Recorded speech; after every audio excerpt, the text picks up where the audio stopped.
Iran மேலே இஸ்ரேலும் America நடத்துகிற தாக்குதலை பார்த்துட்டு தென்கொரியாவில் இருக்கிற சில அறிவாளி அரசியல்வாதிகள் என்ன சொல்கிறாங்கன்னா, ஈரான் மேலே தாக்குதல் நடத்துகிறது ஒரு ட்ரெய்லர் மாதிரி தான், மெயின் பிக்சர் வடகொரியா மேலே காட்டணும் அப்படின்னு பேச ஆரம்பிச்சிருக்காங்க. இது சும்மா நார்மலான பேச்சு இல்லை, ஒரு நாட்டிய சுடுகாடாக மாற்றக்கூடிய ஆபத்தான பேச்சுன்னு தான் சொல்லணும். ஆனால் இதுக்கு தென்கொரியாவோட முக்கியமான எதிர்க்கட்சி தலைவராக இருக்கிற லீ ஜே மியூங் அவர்கள் கொடுத்த பதிலடி தான் இப்போ உலக ரீதியாக மிகப்பெரிய வைரலாக இருக்குது. ஈரான் வேறு, வடகொரியா வேறு, சும்மா பைத்தியக்காரத்தனமாக விளையாடாதீங்க அப்படின்னு சொல்லியிருக்கார்.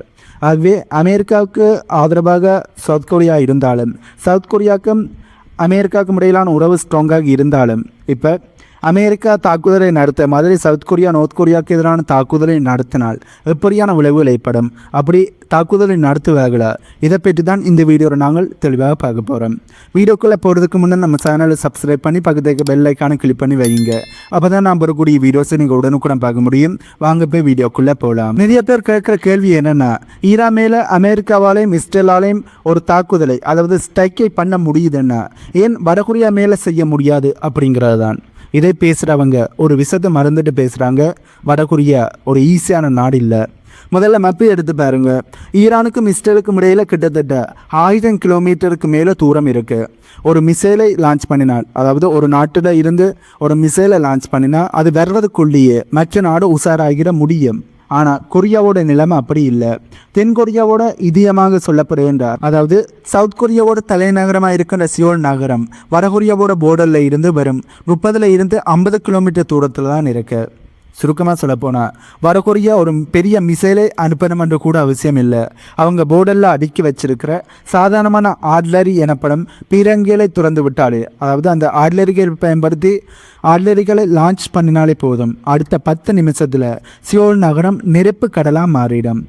ஈரானை அடிக்கிற மாதிரி வடகொரியாவை அடித்த அடுத்த நிமிஷம் தென்கொரியா நாடு நிலைக்குலைஞ்சி போயிடும் என்பதுதான் உண்மை. இதைத்தான் லீ ஜே மியூங் அவர்கள் நாம நெருப்போடு விளையாடிக்கிட்டு இருக்கோம் அப்படின்னு எச்சரிக்கை கொடுத்திருக்கார். அடுத்த முக்கியமான பாயிண்ட், அணு ஆயுதம். ஈரான் அணு ஆயுதம் தயாரிக்க முயற்சி பண்ணிக்கிட்டு இருக்கிற நாடு தான். ஆனால் வடகொரியா அப்படி இல்லை. அவங்க ஏற்கனவே நியூக்ளியர் பவர். வடகொரியாட்ட இருக்கிற ICBM, அதாவது இன்டர்கான்டினென்டல் பாலிஸ்டிக் மிசைல்கள் அமெரிக்காவோட வாஷிங்டன் வரைக்கும் பாயக்கூடிய வல்லமை கொண்டது. கிம் ஜாங் உன் அவர்கள் சும்மா மிரட்டலுக்காக இதை ஒன்றும் சொல்லல, பல சோதனை மூலமா இதை உலகத்துக்கு நிரூபிச்சிருக்கார். எங்கள் நாட்டை தொட்டா நாங்கள் மட்டும் சாக மாட்டோம், உங்களையும் அழிச்சதை தான் சாவோம் அப்படிங்கிறதான் வடகொரியாவோட கொள்கை. இப்படிப்பட்ட ஒரு நாட்டை போய் ஈரான் கூட ஒப்பிடுறது எவ்வளோ பெரிய ஒரு முட்டாள்தனம். ஆனால் வடகொரியா கண்ணு முன்னாடி 2 முக்கியமான உதாரணங்கள் இருக்கு. ஒன்று லிபியாவோட கடாபி, இன்னும் ஒன்று ஈராக்கினோட சதாம் ஹுசேன் அவர்கள். இவங்க 2 பேருமே ஒரு கட்டத்தில் மேற்குலக நாடுகளை நம்பி தங்களோட ஆயுத திட்டங்களை கைவிட்ட நபர்கள். கடைசியில் என்னாச்சு, அவங்களோட நாடு நாசமாக போச்சு, அவங்களும் கொல்லப்பட்டாங்க. இந்த வரலாற்றை வடகொரியா ரொம்ப ஆழமாக கவனிச்சிருக்கு. ஆயுதம் இல்லைன்னா நமக்கு பாதுகாப்பு இல்லை அப்படிங்கிறதுல இப்போ வடகொரியா ரொம்ப தெளிவாக இருக்காங்க. அதனால தான் ஈரான் மேலே நடக்கிற தாக்குதலை பார்த்துட்டு வடகொரியா பயப்படாது, மாறாக இன்னும் வேகமாக தங்களை பலப்படுத்திக்கத்தான் வடகொரியா பார்ப்பார்கள். அதுக்கான நடவடிக்கையில் தான் வடகொரியா ஈடுபடுவார்கள். சவுத் கொரியாவோட எதிர்க்கட்சி தலைவராக இருக்கிற லீ ஜோ அவர்கள் என்ன கேட்குறாருன்னா, இப்படிப்பட்ட ஒரு சக்தி வாய்ந்த நாட்டை தேவையில்லாமல் சேர்ந்து எதுக்கு நம்ம மக்களை ஆபத்தில் தள்ளணும் அப்படிங்கிறது தான் அவரோட கேள்வி. அது மட்டும் இல்லாமல் ஈரானில் நடக்கிற தாக்குதல்கள் ஒரு பிரிவு இல்லை, அது ஒரு வார்னிங், அது ஒரு எச்சரிக்கை. அந்த எச்சரிக்கையை புரிஞ்சிக்காம போர் பற்றி பேசுறது தற்கொலைக்கு சமம் என்பதுதான் லீ ஜே அவர்கள் சொல்லுகின்ற கருத்தாகவும் இருக்கு. ஏன் ஈரானோட வடகொரியாவை ஒப்புறதை இவ்வளவு கடுமையாக எதிர்க்கிறார்? அதில் என்ன வடகொரியாவுக்கு சப்போர்ட் பண்ணுற நபரா என்ற கேள்வி உங்களுக்கு எழும்பும். இதற்கான பதில் இல்லை என்பது மட்டும்தான். அவர் பேசுறது முழுக்க தென்கொரியாவோட பாதுகாப்பு மற்றும் பொருளாதாரத்தை பற்றி தான். லீ ஜே மியூங் அவர்கள் மேடையில் பேசிக்க ஒரு அதிரடியான கருத்தை சொல்லியிருந்தார். ஒரு மோசமான அமைதி என்பது ஒரு வெற்றிகரமான போரை விட மேலானது, அதாவது 30 பீஸ் இஸ் பெட்டர் தான் விக்டோரியர் வார் அப்படின்னு தான் சொல்லியிருந்தார். இதை கேட்ட உடனே நிறைய பேர் அவரை விமர்சனம் செஞ்சாங்க. நீங்கள் என்ன கோழியா அப்படின்னு எல்லாம் கேட்டாங்க. ஆனால் அவரோட லாஜிக் ரொம்பவே சிம்பிள். போறன்னு வந்துட்டா அதில் வெற்றி தோல்வி எதுவுமே இல்லை, 2 பக்கம் அழிவு மட்டும்தான் மிச்சம். வடகொரியா மேலே ஒரு சின்ன தாக்குதல் நடந்தாலும் அது ஃபுல் ஸ்கேல் வார் எனப்படும் ஒரு முழுமையான போராகத்தான் அது கொண்டு போய் முடியும். அப்படி ஒரு போர் வந்தால் தென்கொரியா கடந்த 50 வருஷமாக ரத்தன் சிந்தி உருவாக்கின பிரமாண்டமான வளர்ச்சி. சாம்சங், எல்ஜி, கோண்டாய் இப்படி உலகமே பார்த்து வியந்த நம்ம கம்பெனிகள் எல்லாமே இடிபாடுகளாக மாறிடும், எல்லாமே சுடுகாராக மாறிடும் என்பதுதான் அவரோட கருத்து. சவுத் கொரியா இன்னைக்கு உலகத்தில் 10வது பெரிய எக்கானமி, அதாவது பொருளாதாரத்தை வைத்திருக்கிற நாடு. ஆனால் நார்த் கொரியா அப்படி இழக்கிறதுக்கு எதுவுமே இல்லை. அவங்க ஒரு க்ளோஸ் எக்கானமி. அதனால் போரை தூண்டுற மாதிரி பேசுகிறது நம்ம வயிற்றில் நாமளே மண்ணை அள்ளி போடுறதுக்கு சமம் என்றும் டிஜே மிஜுங் எச்சரிக்கை கொடுத்திருக்கார். அது மட்டும் இல்லாமல் அமெரிக்காக்காண்டி நாமையும் எங்களுடைய பொருளாதாரத்தை ரிஸ்க் பண்ணணும் என்றும் அவர் கேள்வி எழுப்பியிருக்கார். சவுத் கொரியாவோட இப்போதைய அதிபராக இருக்கிற நபர் அமெரிக்காவோடு சேர்ந்து ரொம்ப ஆக்ரோஷமாக இருக்கார். அதாவது வடகொரியா ஒரு அடி அடித்தா நாம் 2 அடி அடிப்போம் அப்படின்னு அவர் சொல்கிறார்.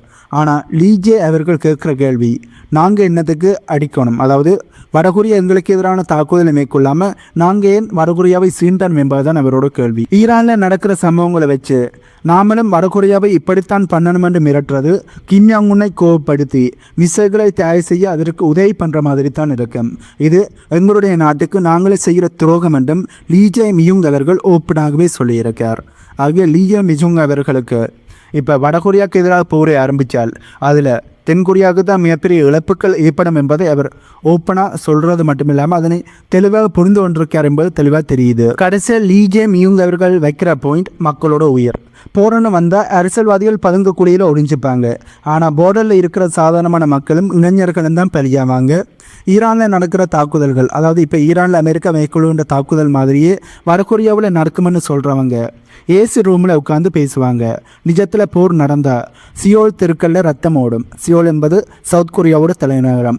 அங்கே ரத்த ஆறை ஓடும். அந்த ரத்தத்தை அமெரிக்கா வந்து துடைக்காது, நாம தான் அனுபவிக்கணும் என்பதுதான் லீஜோ மியுங் அவர்களோட கருத்து.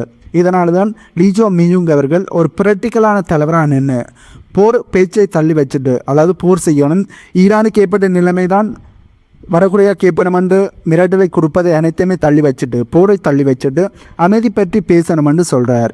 இது கோழைத்தனம் இல்லை, இது உண்மையான ராயத்தந்திரமாகத்தான் பார்க்கப்படுது. அந்த ராயத்தந்திரத்தை தான் இப்போ லீஜே மியுங் அவர்கள் கையில் எடுத்திருக்கார். சரி, இப்போ நாங்கள் இந்த வீடியோட கடைசி பகுதிக்கு வந்துட்டோம். இப்போ நாங்கள் இந்த விவாதத்தை எப்படி பார்க்கணும், லீஜோ மியுங் அவர்கள் ஏன் அழுத்தமாக அமைதியை பற்றி பேசுகிறாருன்னு நீங்கள் யோசிக்கலாம். இது வெறும் ஒரு அரசியல் மட்டுமில்லை, இது சவுத் கொரியாவோட வாழ்வாசாவா போராட்டம். முதல்ல நாம் ஒரு விஷயத்தை புரிஞ்சு கொள்ளணும். அமெரிக்காவோ இல்லை மற்ற மேற்கத்திய நாடுகளோ வெறும் ஆயுத வியாபாரம் மட்டும்தான் செய்வார்கள். அவங்களுக்கு சவுத் கொரியாவில் போர் நடந்த மேற்குலக நாடுகள், அமெரிக்கா மற்றும் மேற்குலக நாடுகளோட ஏவுகணைகளும் பாதுகாப்பு தளவாடங்களும் விற்பனையாகும். அதனாலே அவர்கள் நிறைய காசு சம்பாதிப்பார்கள். அது அவர்களுக்கு ஒரு பிஸ்னஸ். ஆனால் இந்த போர் நடந்தது என்றால் சாக போகிறது யார்? கொரிய தீபகற்பத்தில் இருக்கிற சாமானிய மக்கள் தான். வடகொரியாவில் இருக்கிற மக்களும் சவுத் கொரியாவில் இருக்கிற மக்களும் தான் சாக போகிறார்கள். 2 நாட்டில் இருக்கிற மக்கள் தான் சாவார்கள் ஒழிய இதனால் ஆயுதங்களை விற்று லாபம் அடைய போகிறது அமெரிக்காவும் மேற்குலக நாடுகளும் தான். லீஜே மியுங் அவர்கள் கேட்குற கேள்வி இதுதான், அமெரிக்காக்காண்டி என்னத்துக்கு சவுத் கொரியா பலிக்கடையாக மாறணும்? ஈரான் மேலே தாக்குதல் நடத்துகிறது ஈஸி, ஏனென்றால் அது ரொம்ப தூரத்தில் இருக்குது. ஆனால் வடகொரியா நம்ம வீட்டு பக்கத்தில் இருக்கிற ஒரு எரிமலை, அந்த எரிமலையை தட்டி எழுப்புறது புத்திசாலித்தனம் இல்லை என்பது தான் அவரோட கருத்து. நாங்கள் இன்னும் ஒரு விஷயத்தையும் கவனிக்கணும்.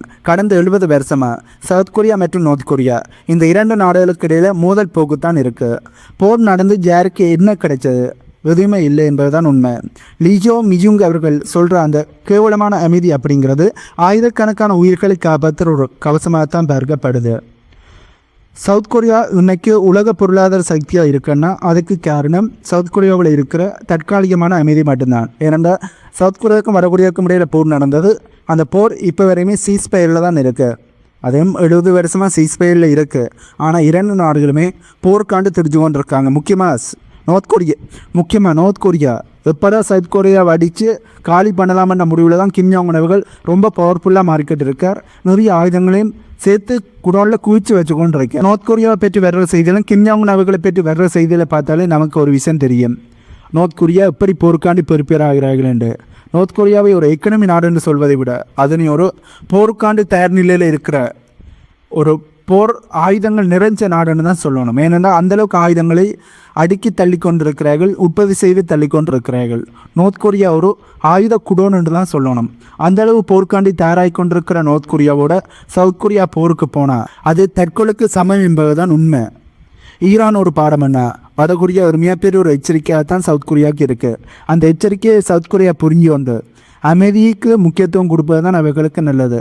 அதை விட்டுட்டு அமெரிக்கா இருக்கிறார்கள், அமெரிக்கா எங்களுக்கு துணையாக வருவார்கள், அமெரிக்கா எங்களுக்காண்டி இருக்கிறார்கள், நாங்கள் வடகொரியாவை அடித்து பார்க்கலாம் என்று ஒரே ஒரு மிசைலை ஒரே ஒரு துப்பாக்கி சூட்டை நார்த் கொரியாவுக்கு எதிராக சவுத் கொரியா செஞ்சால் அது கிம் ஜாங் உன் அவர்களுக்கு கிடைச்ச ஒரு நல்ல ஒரு வாய்ப்பாக இருக்கும்.